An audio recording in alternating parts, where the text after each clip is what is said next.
जय श्री श्याम। मैं संजना आपका हार्दिक स्वागत करती हूँ अपने तनिष्क मन्नत की जन्नत यूट्यूब चैनल पर। यहाँ पर हिंदी संस्कृत से लेकर वेद पुराणों और ग्रंथों तक हिंदू संस्कृति के सबसे रहस्यमय रोमांचक किस्सों के साथ परिचित करवाती हूँ। तो आइए शुरू करते हैं आज जो कहानी मैं आपको सुनाने जा रही हूँ। यह एक सच्ची घटना है। जैसा कि आप जानते हैं, फागुन के महीने में श्याम बाबा की निशान यात्रा आरंभ होती है। आज की यह सच्ची घटना इसी यात्रा से जुड़ी हुई है। जयपुर में एक परिवार जिसमें सतबीर, उनकी पत्नी को मधु व उनकी बेटी राखी का जो कि 9 साल की थी रहते हैं। ये परिवार खाटू श्याम जी की भक्ति करता है। उनका हर दिन श्याम बाबा पूजा से शुरू होता है और रात तक खाटू श्याम की सेवा करते हैं। सतबीर की जयपुर में एक छोटी सी दुकान है जो कि श्याम बाबा के कृपा से बहुत अच्छी चल रही है। राखी भी श्याम बाबा को बहुत मानती थी। इसी बीच फागुन का महीना शुरू हुआ। सतबीर हर साल निशान यात्रा में जाते थे।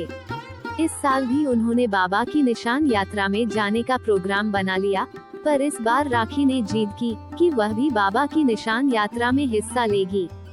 वैसे तो ये यात्रा कहीं से भी पैदल शुरू कर सकते हैं, पर ज्यादातर श्याम प्रेमी यह यात्रा रिंगस से शुरू करते हैं। रिंगस से श्याम बाबा का निशान लेकर पैदल खाटू श्याम जी के मंदिर जाते हैं।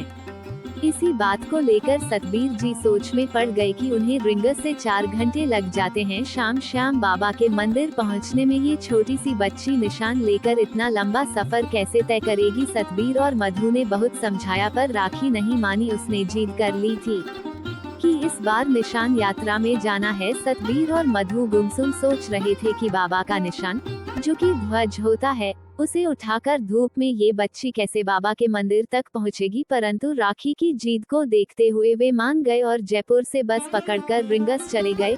वहां से उन्होंने अन्य भक्तों के साथ पैदल निशान यात्रा शुरू की। श्याम बाबा के भजन गाते, एक दूसरे को गुलाल लगाते सुनाते हुए सब आनंद से चल रहे थे। राखी और उसकी मां मधु भी निशान लेकर चल रही थी। इस रास्ते पर काफी भीड़ थी। इसी बीच राखी अपने माता पिता से बिछड़ गई। राखी रोने लगी। उसने अपने मम्मी पापा को जोर जोर से आवाज दी, पर भीड़ काफी थी और सब भजन गाते हुए सुनाते हुए चल रहे थे। इस शोर में राखी की आवाज किसी ने नहीं सुनी। कुछ देर बाद राखी रोने लगी। वह वहीं एक किनारे खड़ी हो गई और श्याम बाबा को याद करने लगी है। बाबा, मेरे मम्मी पापा को मुझसे मिला दो। दूसरी तरफ सतबीर और मधु भी राखी को ढूंढ रहे थे। वे सबसे पूछ रहे थे कि छोटी बच्ची को देखा क्या, पर उन्हें राखी कहीं नहीं मिली। सतबीर और मधु पूरे रास्ते देख रहे थे।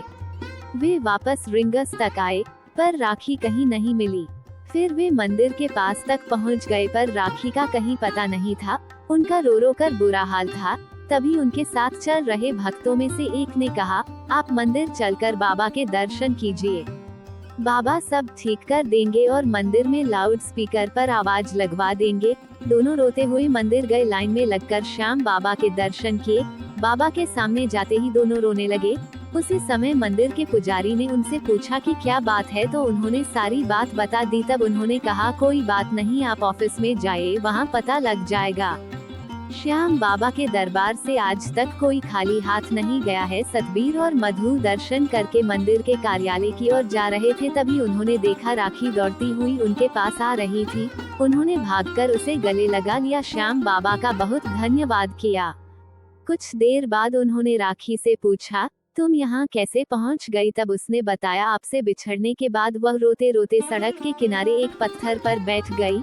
वो काफी थक गई थी तो वह वहीं सो गई, और जब वह सो रही थी तो श्याम बाबा सपने में आए और कहने लगे, निशान नहीं चढ़ाना क्या? तभी उसकी आंख खुली और वह मंदिर में थी।